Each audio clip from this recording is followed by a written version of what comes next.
Today on CityCast DC, we're talking about the state of DC's police. The old chief is out, and her replacement is going to have to deal with an investigation into alleged manipulation of crime stats, among other fun challenges. Plus, DC's top public middle school has stopped teaching novels, and there's a nightmare story about an AirBNB tenant who wouldn't leave. And we're going to talk about what DC's laws did and didn't allow the frustrated owner to do. Plus, in a members-only fourth segment, we'll talk about what the Trump administration may be planning to do to DC's public golf courses, and why it's likely to matter even to non-golfers, like me. I'm here with Alex Coma from WAMU and CityCast's Julia Caron.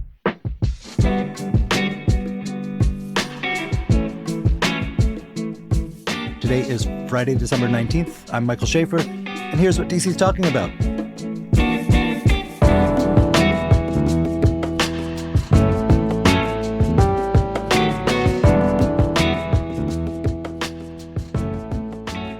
Hey, Alex. Hello. Hey, Julia. Hey, Mike. So before we get into it, I want to give a thank you to a longtime supporter of CityCast. That's the NACE Law Group. Just like us, NACE cares about this community and the people who call it home this holiday season and always. So, y'all, the big local DC government news this week has been the resignation of the police chief of about 2 years, Pamela Smith. She was sort of the face of the department, particularly when the Trump administration was taking over the department and maligning it. And more recently, she's been front and center in these allegations that they have been kind of goosing some of the crime stats in order to make crime look lower. She's going to be replaced with one of the longtime deputies, Jeff Carroll. He's a longtime MPD, that's Metropolitan Police Department for the uninitiated. He's a longtime MPD veteran. He's also, more interestingly, been the department's point of contact with the Trump administration. So he was sitting in on these regular meetings with Stephen Miller during the police takeover. I don't know what that does or doesn't mean for the department going forward. But this is obviously look, police chief in any city is a big deal, but particularly in Washington in the Trump era, this has sort of resonance in a bunch of different ways. Alex, you've covered City Hall. Do you get any sense of what the Bowser administration is thinking about how they're going to proceed on the allegations of manipulation and in their ongoing step dance with the Trump administration? Yeah, I think it was interesting that you saw the mayor for the first time really to any sort of Trump initiative do the sort of, fiery press conference, letter to congressional investigators, really pushing back on this, basically saying she didn't think that, it was founded in any way, outlining all the ways in which it's, the various investigations have been misleading, basically pointing out that while a lot of these probes of the DC Police Department are indeed based on interviews with officers and crucially commanders about their management of crime stats, pointing out that a lot of it is sort of relying on a few very outspoken commanders and shying away from the broad perspective of all of them across the 7 police districts in the city. So to one extent, they're fighting. To another extent, and Jeffrey Carroll in his introductory press conference was very conciliatory, very clearly not trying to make any news, which is certainly much more of the approach we've seen in the Trump era. Basically, he was saying, we're going to look into this, we're going to train our officers better, we're going to, try and restore trust. And even the mayor herself, despite, saying I really disagree with these reports, said that she's going to ask the city's inspector general to look into it. So they're trying to walk this line of pushing back because they're frustrated. I mean, they don't believe that the allegations at the heart of these reports are true. But as you say, it's still the Trump era. They're still trying not to poke the bear. And so they're not, going all out just yet. God, this whole thing, it seems so like all the dysfunctions of this moment in one sort of storyline. Just speaking for myself, I find it completely plausible that any police department would manipulate crime statistics, not for some sort of big political agenda to pull the wool over the eye. Because it's hard. It's subjective. Right. Exactly, Julia. And if you are like the boss of an area, and we're in a statistics era, and you're going to get crap from your boss if the stats aren't low, and you have some discretion about, are we going to file this case as an assault with a deadly weapon or a simple assault, and those will have different effects on the stats. It seems completely plausible to me that this would happen. It shouldn't happen. On the other hand, it's pretty clear the Trump administration, rushed these fragments of an investigation to make public in order to blast the city and its outgoing police chief for political reasons. So the kind of the sort of concept of it could be like a situation of guilty and framed at the same time. That's an excellent way to put it. And even the Pamela Smith ruled, that's the outgoing police chief, Pamela Smith ruled with a culture of fear. I've been a journalist 25 years, a lot of that time covering local governments. Every complaint about a police chief anywhere ever has been they rule with a culture of fear. These are hierarchical organizations that tend to attract the sort of people who give orders and expect them to be obeyed and divide the world into my people and someone else's people. I'm not saying that's a good thing, but I'm saying that this is not in the least bit unusual. And yet this sort of ammunition gets tossed at her. By the way, you shouldn't rule with a culture of fear, just to be clear. Yeah, what I think these reports really showed to me is just how much Pamela Smith had sort of lost a lot of the rank and file, pissed off her own, command staff, which is stuff that we kind of knew before all this. There have been rumblings about this stuff for some time now that suggested Pam Smith's days were limited. What I don't know that they necessarily show is that there was this widespread conspiracy to change crime stats. Because but as you're saying say, that she was, because again, every time I've ever gotten a call, or I get gotten a call from a police rank and file source or a pitch from a freelance writer who supposedly talks to them, it's been morale is worse than it's ever been. And but it's always morale is bad. That's morale is 25 never good. years of pitches. So are you saying that per your reporting and per what people are telling you, her leadership is particularly stands out among police chiefs in DC?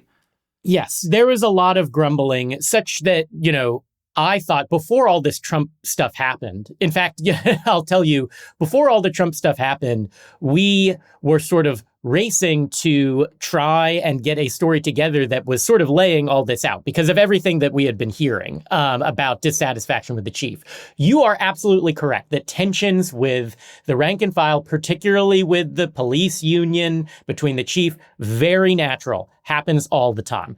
I think the difference with Pam Smith's leadership is that it was not simply beat cops who were mad. It was the people who were essentially in the middle management who were mad. The police commander is the one you saw talking to the Trump and Congress investigations. That is maybe another level. Again, not unprecedented, but I think that there was a lot of resentment against her for a couple reasons. One, she was broadly perceived as an outsider, even though she did come from within the department. She spent most of her time at the U.S. Park Police. She sort of comes over as chief equity officer as the department is facing a variety of lawsuits about discrimination against its black female officers. She's brought in to kind of paper that over. She's there for a little while. Robert Conte leaves a little unexpectedly. She gets bumped up to the top job. I think that generated some resentment. She was chosen over some experienced assistant chiefs. I think that's part of it. Another factor is she was the first black woman to ever lead the department on a full-time basis. There had been an interim chief, but certainly, you can't underline this factor enough that this was a change for the department. She's bound to face some resistance, and her defenders will tell you that. And then a third factor is that there are officers on sort of both sides of the Trump divide, as it were. Whether you break with the president, as the department, did on some occasions, there are going to be lots of, Black officers in particular, who maybe those who were serving on January 6th, who remember that, they're not going to love, any time that you do something that aligns with the president. There are a lot of officers who support Trump. So anytime that you do something that doesn't align with him, they're going to be mad. So Trump's presence made it a difficult environment for any police chief, certainly one who was already facing kind of these factors, working against her. And then you had some people that just said it was personality clashes. The stories being told in these command reports is that, whereas Robert Conte, her predecessor, was more trying to inspire people or to try and, work with them, she felt like she was berating them, over these stats. Very normal stuff. No police department wants to put out statistics that make crime look higher. But at the end of the day, these sort of personality conflicts about, your precinct isn't doing as well, that kind of stuff. I think that's kind of what you're seeing in the reports, less so than any conspiracy, because it's, you can't make murders go away, right? And we're seeing fewer murders. So clearly there is a drop in violent crime. It is not all some mirage cooked up by Pamela Smith. Can I just ask a more general question?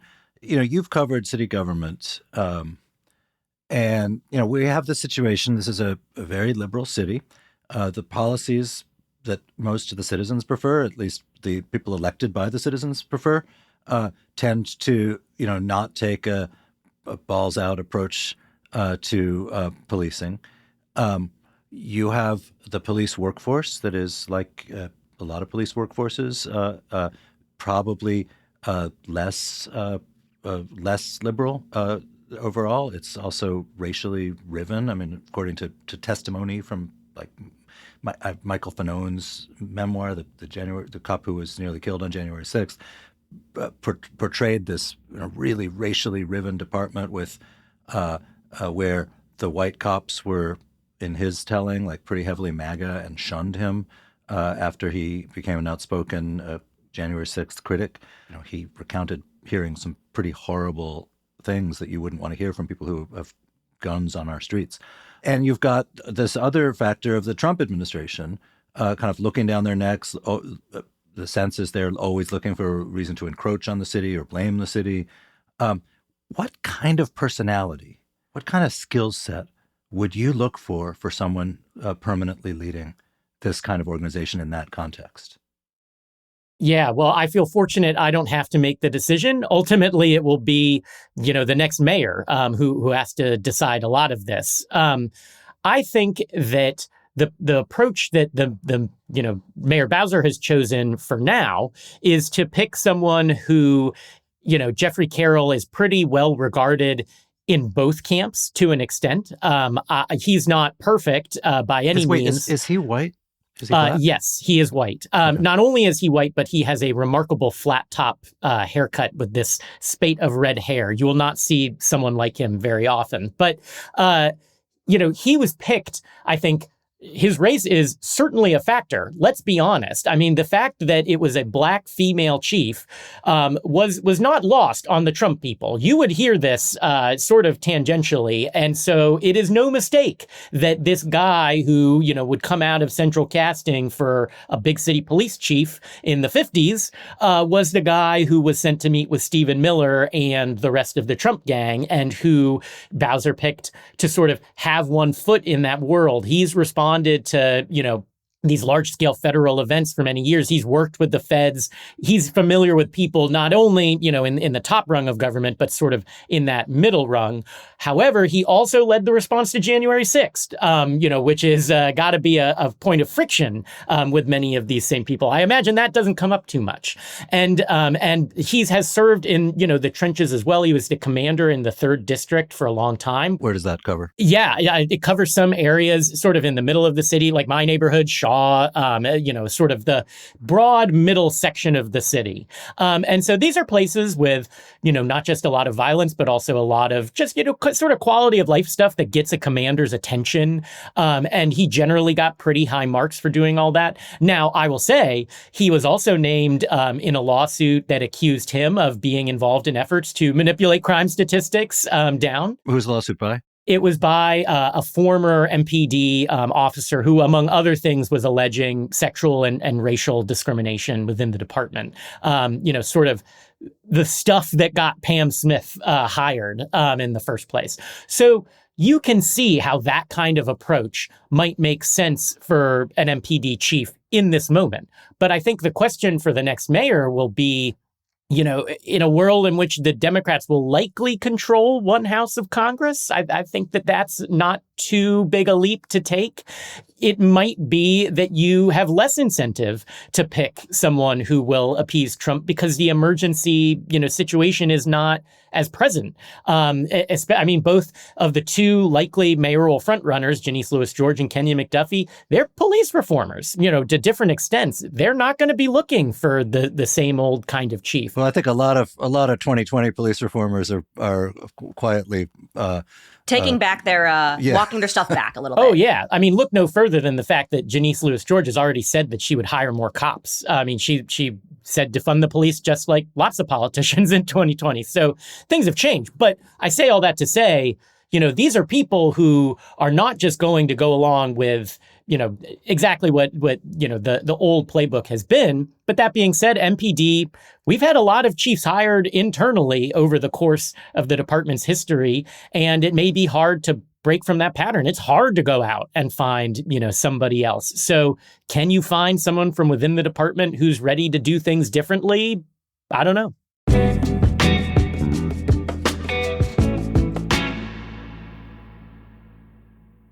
New Year's plans are always tough. You don't want to go out and spend $5 bajillion to get into some stuffy, overcrowded club, but staying in isn't really an option. Look no further than the Black Cat New Year's Swing Ball. It's DC's most legendary and longest-running big band night, with non-stop music from Peaches O'Dell and her big band orchestra. Plus, games and fun for just $35, and it's one of the best deals in town. No dress code and a relaxed atmosphere that caters to everyone. Grab your tickets at blackcatdc.com now. That's blackcatdc.com. Hey, life can change in an instant, and that can feel especially true in the holiday and winter months.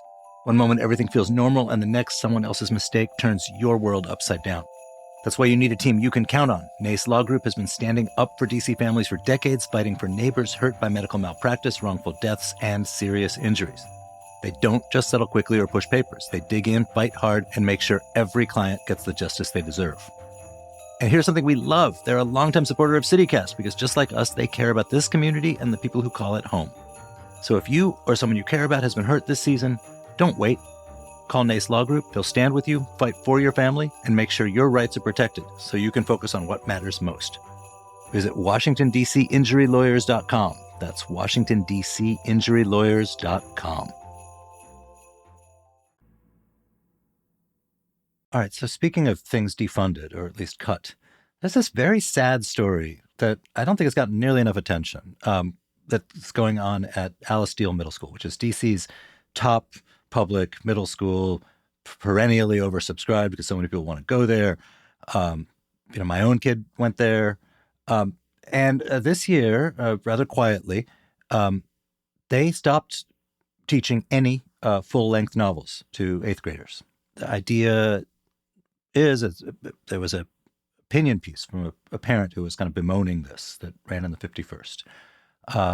The idea was the old curriculum for eighth grade had been kind of like cobbled together, and this is supposedly more rigorously professionally tested and better way to impart more skills. Kids don't have the same attention spans. I find it appalling. I find it like tragic and terrible, and the kind of thing that I kind of wish more people were exercised about.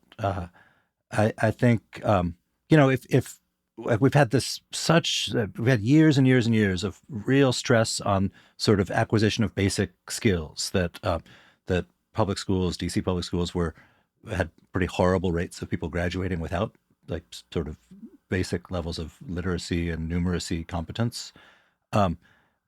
And like you can learn like the meaning of words and how to string words together and how to even analyze words that someone else has strung together through a short piece, a short story, a short essay, whatever. But like novels also, like, I mean, they kind of teach like empathy and how to put yourself in someone else's shoes and how to be like a decent human being, which I feel like uh, perhaps out of fashion, it ought to be a thing we think about too. I find this all like baffling and terrible. Yeah, I like you probably read that headline and you have your first reaction is like, oh, these dang kids, they don't read anymore, right? That wasn't my reaction. That was my reaction. And like, I feel like a total boomer about it. I'm like, you can't, I'm older than you. And like, no, I mean, in 8th grade, no one wants to do anything their teachers tell them to do. Like, there's for no, sure. But like, that's when you have to make them do things. Correct. Correct. My dad's line about middle school is that it's kind of a holding pen until you get to high school and you can do some of the larger, bigger critical thinking and stuff, and you can read longer novels and stuff like that. But like in middle school, I get that English class is hard. I have a brother who hated English class. He didn't want to read Shakespeare because he made up words, right? That's really difficult to reconcile with the fact that like you need to learn how to read some of this stuff in order to understand things in the future. Yeah. So certainly, as I say, your first reaction is you're like, you got to force these kids to do this. They're too busy on their TikToks. But in sort of talking and to people and reading about this, because by all accounts, it is more widespread than just Alice Deal. It's more widespread than just DC. This is actually a debate that's kind of been happening around the country. And I would recommend anyone interested to check out Ed Week's reporting on this, which has been excellent. What they sort of have identified are a couple things. One is not anything new to see the use of novels sort of declining. This has been happening kind of steadily. I mean, we've had these, sort of big bundled curricula by large companies put together and then sort of packaged for teachers for a very long time. And increasingly that includes excerpts, short stories, plays, things that might, it might be that they're excluding novels for bad reasons. It might be that they're excluding them because they're trying to provide a broader mix of content that comes in other forms. That could be, that's debatable. Teachers have different thoughts on that. But the thing that I guess it all kind of comes back to is the sad reality that when you are teaching to a standardized test, a lot of those tests are often measuring proficiency in ways that aren't easily captured by helping kids just read a novel. Because teachers, like you both started to allude to it, your attention span is limited, none more so than in our short form video era. It is difficult for teachers to sort of say, okay, go out and read this book, come back and discuss it, because there's no guarantee that kids will. So do you devote time in class to reading specifically? Okay, you can do that. That eats up your time to actually do that sort of, critical thinking. And so teachers are wrestling with this. They want to teach these novels. They're constrained by the demands of standardized testing. They're facing the issues of shortened attention spans. And so I sympathize, because you read that headline and you're like, wow, I remember these novels I read in school as early as middle school, and they matter to me. But there are structural factors here. It's not I don't think it's fair to say there's someone at DCPS or Alice Deal going like, hey, we're going to go move to TikTok education. Like there's these real factors that I don't know that there's like a great answer to any one of them for. Yeah, that's fair. All right. But I also think like we do a lot of excuse making here. And like, look, our teachers in DC are professionals. They are like highly skilled professionals. It's harder to get those jobs than it used to be. They pay better than they used to pay.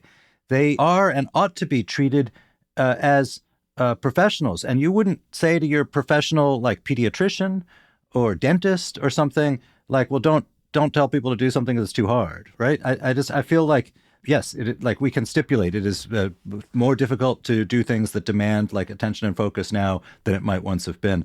But I feel like that's a kind of lousy excuse. And I so stipulated about the standardized tests and all that, but I find that like an insufficient answer.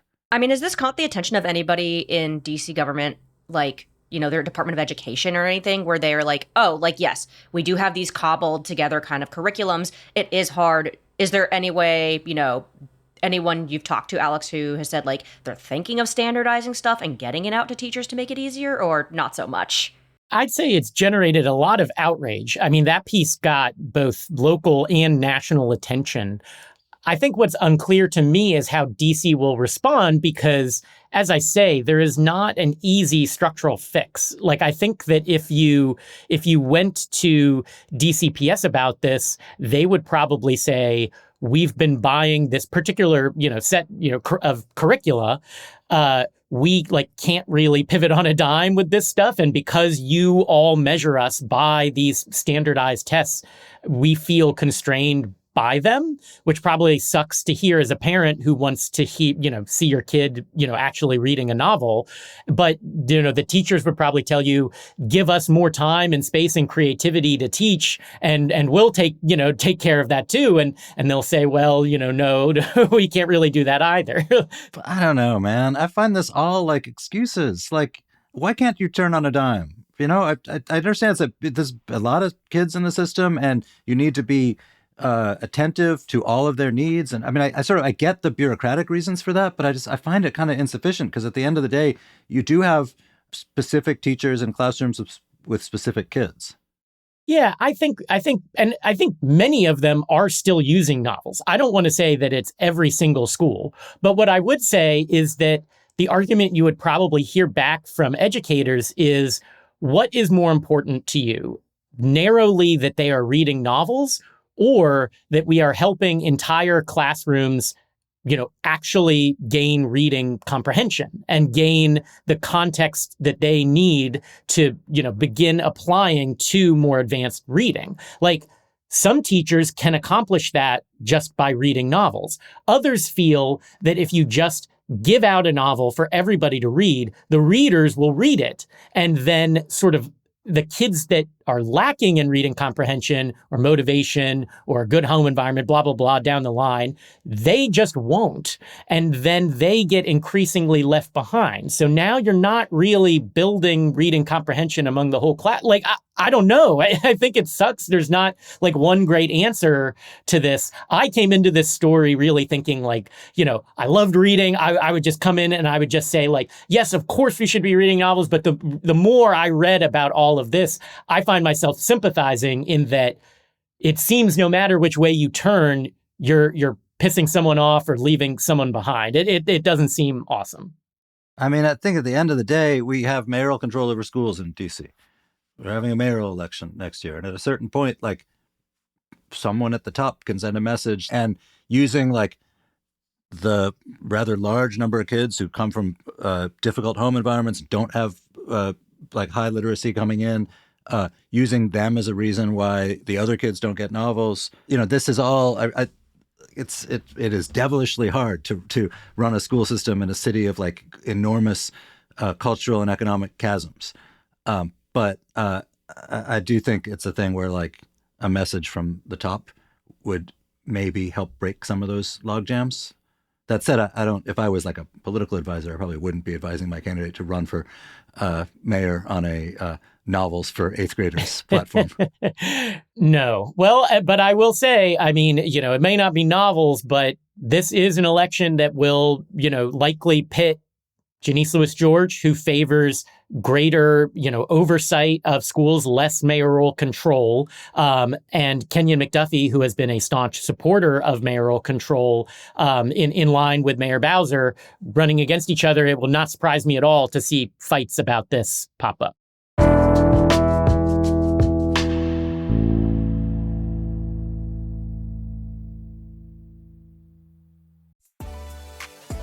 And now let's head over to the Public Welfare Foundation, the sponsor of the Real Talk, Real Safety DC series. The Public Welfare Foundation is supporting efforts to build safer, more just communities across the district. So we're asking local leaders a simple question. If you could sit down with a DC resident and explain what actually makes neighborhoods safer, what would you tell them? Hi, my name is Prince Sam. My name of my organization is called MAD, Making a Difference. And whatever make you mad, what can you do to make a difference about it? One thing I would tell them is, I think we need to put the word unity back inside our community. We got to start moving with more love and compassion. We got to start loving on our neighbors. Start putting the word neighbor back inside neighborhood. Because once we start learning our neighbors and learning who we are as people and family, some people grew up in that community for a couple of years right now. They won't have to worry about robbing on that elderly. Instead of trying to rob her, they can help her with a side of groceries. The men inside the community, they can step up to the plate as well. They can step up and be more positive role models to them, because we know the lack of fatherhood inside the household is about 85%. We got to start moving with more love and just more compassion and start loving on one another and start making a difference. This segment is sponsored by the Public Welfare Foundation, and you can learn more about how they are supporting safer communities at realsafetydc.org.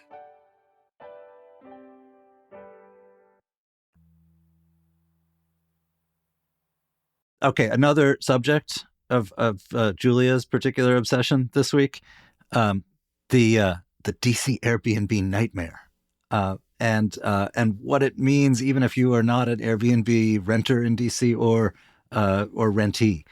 Yeah. So there are two women in this case to keep track of. One is Shadija Romero. She needed a place to stay because her place burned down. She said. And she said she needed to stay somewhere for basically like 30 days. Enter second woman, Roshanne Douglas. She had a fully furnished place in the nation's capital. Said yes, I felt sympathy for her. 32 days, let's do it. This was scheduled, the Airbnb stay that Romero had was scheduled to end on March 29th. Apparently, Romero is still residing at the property 10 months later, which is bonkers to me. She went so far as to put her name on the utilities at the unit and remove Douglas's, which I find wild. She basically signed this document admitting she's not a legal tenant after Douglas offered her $2,500 to sign in October. And then the eviction date came around in November. And Romero basically claimed the agreement no longer works for me.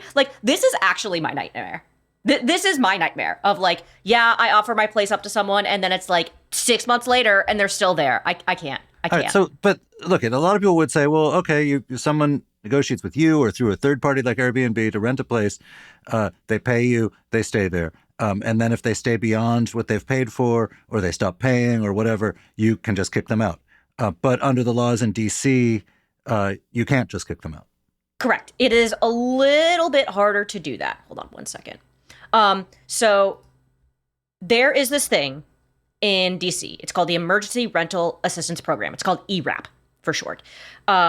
Basically, if you're in the process of applying for ERAP, they can't kick you out because there's a need there. And so the theory goes that if you're applying for ERAP, you can't get the person out even if they're a squatter. Supposedly, Romero had applied for ERAP 8 months into her eviction process when she was at the Ava Noma per court documents. So this is even before she moved into Douglas's unit. Basically, Romero says that wasn't for the Ava. It was for her current location at Douglas's place. So hypothetically, she could not be kicked out. But look, this is a woman who, according to the reporting, was trailed by a consistent stream of conflicts with landlords and allegations of unpayment of rent, and using the system and the protections that are built in for tenants in order to stay for long periods of time at the homes of people or in the property of people she wasn't paying. DC has pretty robust protections for tenants vis-a-vis landlords.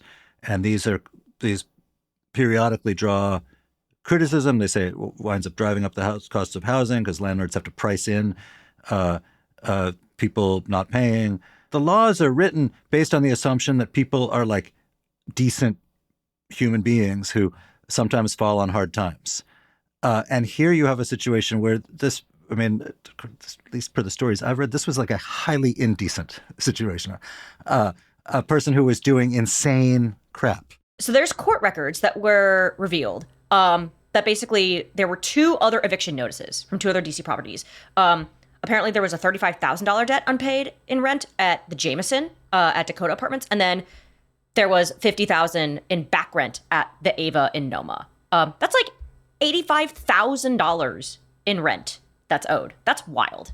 maybe it focuses the mind because it was an Airbnb and more people can relate to being like, oh, I put my apartment on Airbnb for the weekend because I needed a little extra money, rather than being like what people think of typically as a quote unquote landlord. But this, Alex, what do you gather about the effect of this in terms of like people who want to change DC's legal setup to make it easier for the woman whose house it was? This is not a rich person, to make it easier for people to not be in a nightmare like this.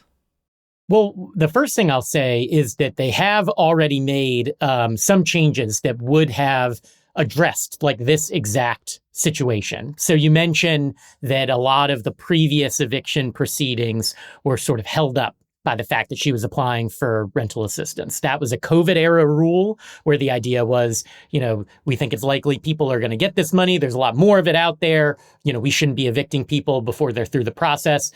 There was this huge hue and cry from the developer landlord community that said that it was enabling situations like this one.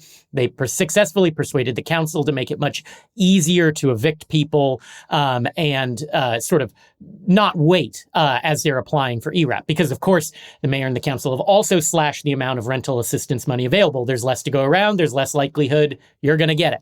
So to some extent, they have addressed something that would create this particular condition. Now, lots of critics would tell you it's made it much harder on people who do have legitimate need, but that's neither here nor there. In terms of the rest, it's challenging because, this happened in Ward 5 and Councilmember Zachary Parker there has said, like, he's looking at ways to ensure that this sort of thing can't happen again. And it strikes me that it is very difficult because, as you say, the actions of the tenant in this case were extreme. I mean, not all seems to be, sort of going well there. This is someone who has a pattern. And when you see, people acting like this within the system, you've got to wonder like how much it is worth responding to just this one particular case of something very extreme, because by and large, this sort of thing doesn't happen. Like the law that is protecting her in this instance, right, is you're wondering, why are we talking about her as a tenant when she's an Airbnb, renter? Well, it's because there are rules in DC that whether you have a lease or not, after a certain amount of time, you're considered a tenant. That's not normally in there to protect the landlords, in this case, a theoretical Airbnb renter. It's in there to protect the tenants, normally low-income people who are getting taken advantage of by landlords who are going to try and say, oh, they aren't actually tenants. We didn't sign any sort of lease agreement, because they're taking advantage of them being in a tough spot. And so these laws are meant to broadly protect a wide scope of people. And so you have something like this where someone is sort of cynically taking advantage of this system.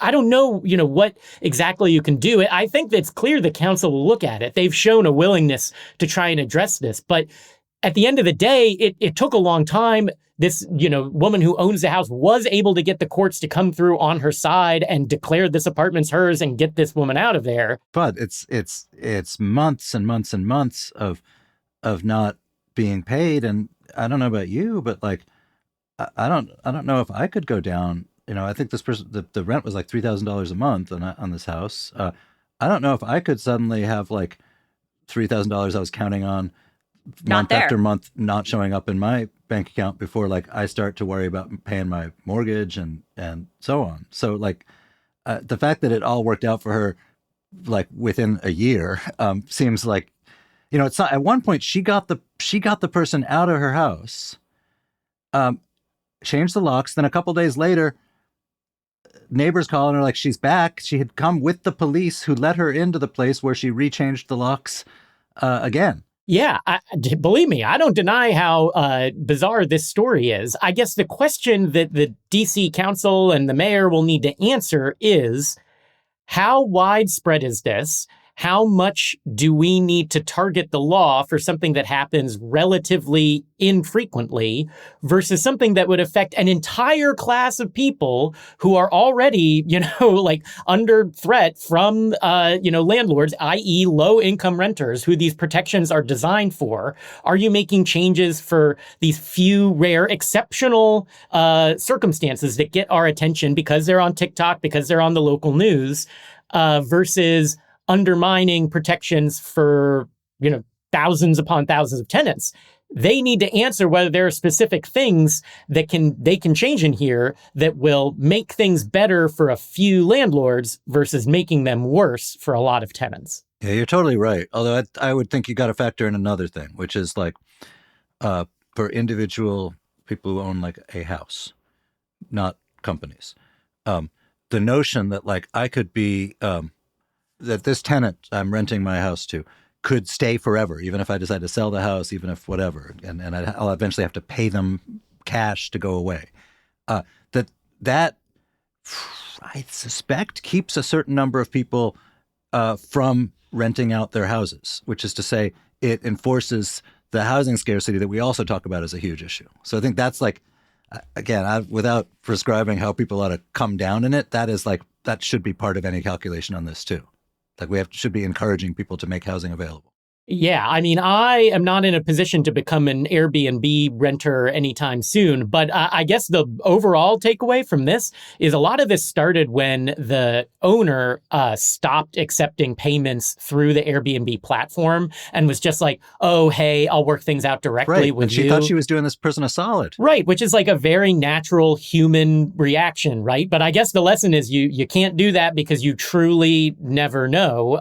Because if they had managed through things through the company would have still maintained some like role and liability here. And Airbnb got to walk away from all this and say, oh, well, of course you should have been using our payment portal or whatever this whole time. Alex, I'll pay you $100 and a CityCast mug if I can stay in your apartment for the weekend. I mean, there's a couch. You'll be cramped, but that sounds sign good. up through that the whole Airbnb place. app. Sign up through that Airbnb app. Better get that money, Alex. Mm-hmm. All right. Today, paid subscribers get a bonus 4th roundup chat about Trump potentially taking over DC's golf courses. If you want to be sure you always get the full episode, become a member. Head to membership.citycast.fm and sign up. It's only $10 a month. Members get ad-free listening, exclusive members events, and an extra events newsletter every week. Again, that's membership.citycast.fm.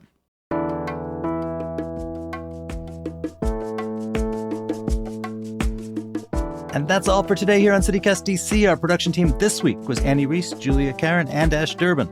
Newsletter editors Kayla Cote-Stemmerman and Natalia Aldana wrote our fabulous newsletter, Hey DC, this week. And our hosts are Bridget Todd and me, Michael Schaefer from Politico. Music is by Alex Roldan, with additional music from Tambor, Symphony of Distraction, and Rue Walker from Triple Scoop Music via Getty Images. If you enjoyed the show, why not write a novel and include just a scene where the characters are sitting around listening to CityCast and talking about how good it is. We'll be back Monday morning with more news from around the city. Bye.